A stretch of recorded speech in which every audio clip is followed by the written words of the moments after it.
ಪೂಜೆ ಕೂಡ ಅವಕಾಶ ಸಿಕ್ಕಿತ್ತು. ಈ ಬಾರಿ ಪೂಜೆಗೆ ಅವಕಾಶ ಕೊಟ್ಟಿಲ್ಲ. ಪ್ರತಿ ಬಾರಿ ಹಿಂದೂ ಹಿಂದೂ ಅಂತ ಮುಂದರಂತಾರೆ ತಾವು. ಈ ವಿಚಾರದಲ್ಲಿ ಮುಂದ ನಾನು ಕೂಡ ನಿನ್ನೆ ಹಳಂದದ ರಾಘವೇಂದ್ರ ಚೈತನ್ಯ ರಥಯಾತ್ರೆ ಉದ್ಘಾಟನೆಗೆ ಹೋಗಿದ್ದೆ. ನಾನು ಹೋಗಿ ಉದ್ಘಾಟನೆ ಮಾಡಿ ಪೂಜೆ ಮಾಡಿ ಬಂದಿದ್ದೀನಿ. ನಾನು ಕೂಡ ಈಗ ಕೋರ್ಟು ಕೂಡ ಪರ್ಮಿಷನ್ ಕೊಟ್ಟಿದೆ, ಯಾತ್ರೆ ಮಾಡೋಕ್ಕೆ ಪರ್ಮಿಷನ್ ಕೊಟ್ಟಿದೆ.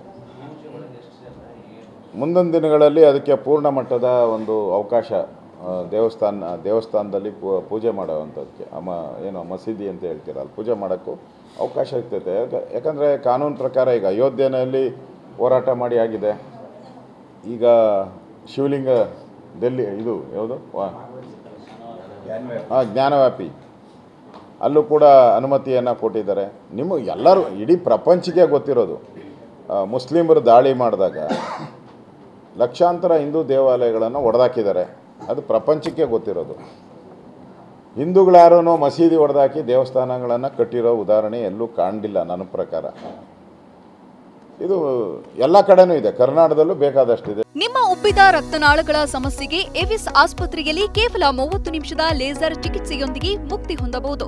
ಹೆಚ್ಚಿನ ವಿವರಗಳಿಗಾಗಿ ಸಂಪರ್ಕಿಸಿ 8088837000. ಶ್ರೀರಂಗಪಟ್ಟಣದಲ್ಲೂ ಇದೆ. ಅಲ್ಲಿ ಕಂಬಗಳೆಲ್ಲ ಪೂರ್ತಿ ಹಿಂದೂಗಳ ಒಂದು ನಾಗರ ಎಲ್ಲ ಇದೆ ಅಲ್ಲಿ ಕಂಬ. ಅದರಿಂದ ಹಿಂದೆ ಸರ್ಕಾರ ಇತ್ತು, ಅದನ್ನು ನೀವು ಸರಿಯಾಗಿ ಪೂಜೆ ಮಾಡ್ಲಿಕ್ಕೆ ಬಿಡಲ್ಲ, ದೊಡ್ಡ ಗಲಾಟೆ ಆಯ್ತು. ಅವಾಗ ನೀವು ಕರೆಕ್ಟ್ ಇಲ್ಲ, ಅವಾಗ ರಥಯಾತ್ರೆ ಮಾಡೋಕ್ಕೆ ಅವಕಾಶ ಆಗಿದೆ. ಒಂದೇ ದಿನಕ್ಕೆ ಎಲ್ಲ ಮುಗಿಯಲ್ಲ. ಇವೆಲ್ಲ ಲಾಂಗ್ ಪೆಂಡಿಂಗ್ ಇಶ್ಯೂಸು. ಏನೇ ಆದರೂ ಕಾನೂನು ಪ್ರಕಾರ ತಾನೇ ಮಾಡಬೇಕು.